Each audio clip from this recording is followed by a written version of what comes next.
بسم اللہ الرحمن الرحیم۔ روبرو یوٹیوب چینل کے ایک خصوصی پروگرام بیادے حضرت واصف علی واصف کے ساتھ نوید مرزا آپ کی خدمت میں حاضر ہے۔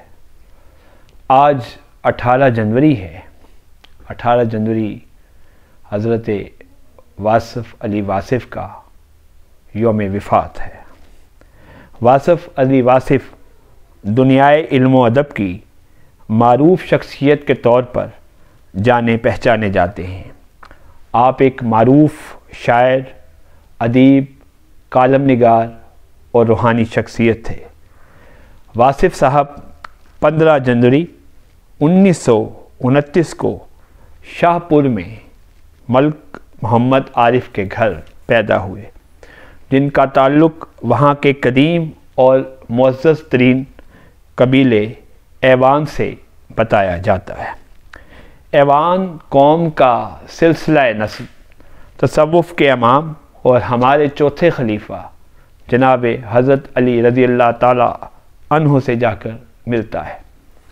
واصف صاحب نے ابتدائی تعلیم خوشاب سے حاصل کی اور وہیں سے میڈل کا امتحان بھی پاس کیا، لیکن بعد ازاں آپ اپنے نانا کے پاس جھنگ چلے گئے اور وہیں سے انٹرمیڈیٹ اور BA کی تعلیم حاصل کی، لیکن MA انگلش آپ نے پنجاب یونیورسٹی لاہور سے کیا۔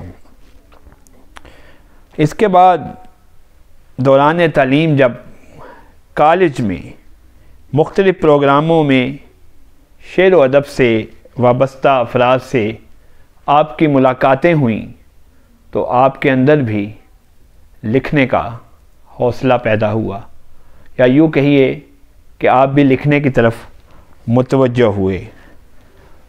آپ کی شاعری اور مضامین اس زمانے میں مختلف اخبارات و رسائل میں چھپتے رہے، لیکن آپ کا پہلا مجموعہ جو شاعری پہ مشتمل تھا، شب چراغ کے نام سے، خاصی تاخیر سے 1978 میں منظر عام پر آیا، جس کی تقریب رونمائی کے بعد مجموعے کی تقریب رونمائی کے بعد لوگوں نے آپ کی طرف توجہ دی اور آپ کی شخصیت ابھر کر سامنے آئی۔ آپ کی گفتگو میں ایک ایسا سحر تھا، آپ ایک روحانی شخصیت تھے، آپ کے کلام میں بھی تصوف کا رنگ تھا کہ لوگ جوک در جوک آپ کی محفل میں آنے لگے۔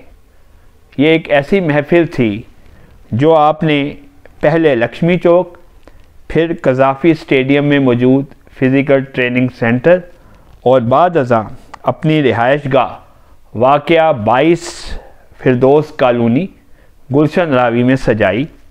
ان تینوں جگہوں پر آپ نے سینکڑوں خطابات کیے۔ آپ تصوف، شریعت اور روحانیت کے حوالے سے لوگوں کے سوالات کے جوابات بڑے احسن طریقے سے دیتے رہے۔ انہی دنوں آپ نے MA کالج کی مجلس اقبال کے ایک پروگرام میں شرکت فرمائی، جس میں بہت سے اہل علم و ادب شریک ہوئے۔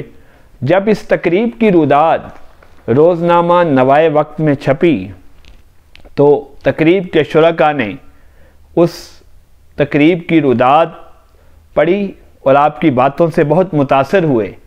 انہوں نے کہا کہ آپ روزنامہ نوائے وقت یا کسی اور اخبار میں کالم لکھیں تاکہ آپ کی قیمتی باتوں سے سارے لوگ جو آپ کے چاہنے والے ہیں وہ بھی مستفید ہو سکیں۔ سو آپ نے روزنامہ نوائے وقت میں ہی کالم نگاری کا آغاز کر دیا۔ اس طرح آپ کے کالم، جو کہ زیادہ تر روحانیت اور تصوف کے حوالے سے ہوتے تھے، چھپنے شروع ہوئے اور لوگ اس سے متاثر ہونے لگے۔ ان کی روحانیت، تصوف اور معرفت کی باتوں کے حوالے سے کتاب کرن کرن سورج 1983 میں منظر عام پر آئی تو لوگ اس کتاب کی روشنی میں آپ کے اور قریب آئے اور آپ کی باتوں کی طرف مزید توجہ ہوئی.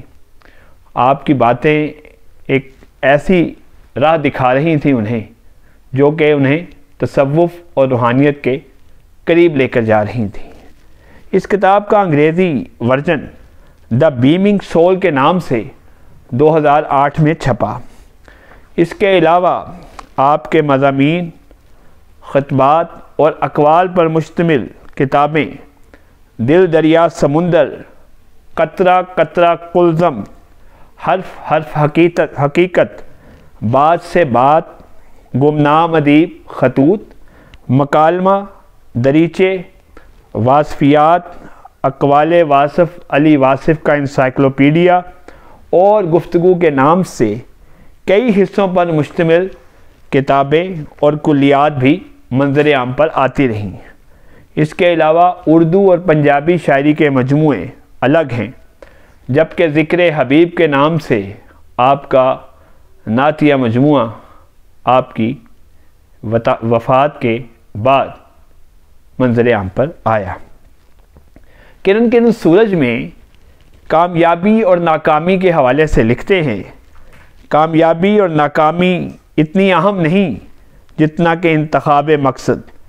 نیک مقصد کے سفر میں ناکام ہونے والا برے سفر میں کامیاب ہونے والے سے بدرجہ بہتر ہے. ایسا بھی ممکن ہوتا ہے کہ ایک آدمی مقصد حاصل کرنے میں کامیاب ہو جائے لیکن اس کی زندگی ناکام ہو. آپ کی باتیں بہت قیمتی ہیں. یہ تو ایک کوٹیشن تھی، اور بہت سی ایسی باتیں ہیں جو کہ ہمارے لیے رہنما ثابت ہو سکتی ہیں، جن باتوں پہ عمل کر کے نئی نسل اور ہم عام لوگ اپنی زندگی کو بہتر بنا سکتے ہیں. آپ کو لوگ بابا جی حضور کے نام سے بھی پکارتے تھے. واصف علی واصف ایک منفرد شخصیت کے حامل انسان تھے. ان کے چاہنے والوں میں آج کے بڑے بڑے ادیب اور شاعر بھی شامل ہیں. انہوں نے 18 جنوری 1993 کو لاہور میں وفات پائی. آپ کا عرس 22 سے 24 رجب کو منایا جاتا ہے، جہاں آپ کے سینکڑوں عقیدت مند جمع ہوتے ہیں.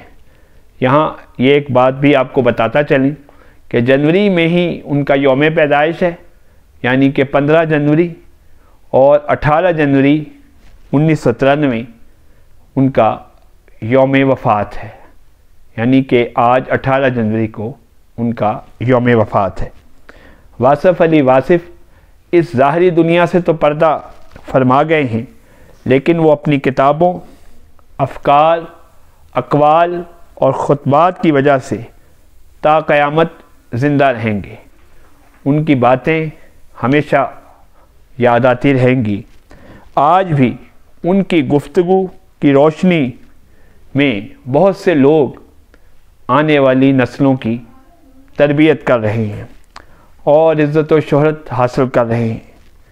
ان لوگوں میں شاعر بھی ہیں، ادیب بھی ہیں، بہت سی اور علمی شخصیات بھی ہیں، اور کئی موٹیویشنل سپیکر بھی ہیں جو کہ واصف علی واصف رحمۃ اللہ علیہ کی باتیں اور کتابیں پڑھ کر آج ایک مقام حاصل کر چکے ہیں. ہماری طرف سے 18 جنوری کے حوالے سے جو ان کا یوم وفات ہے، حضرت واصف علی واصف کو بھرپور خراج تحسین پیش کیا جا رہا ہے. اس کے ساتھ ہی آج کا پروگرام اپنے اختتام کو پہنچتا ہے. اپنے میزبان نوید مرزا کو اجازت دیں. خدا حافظ.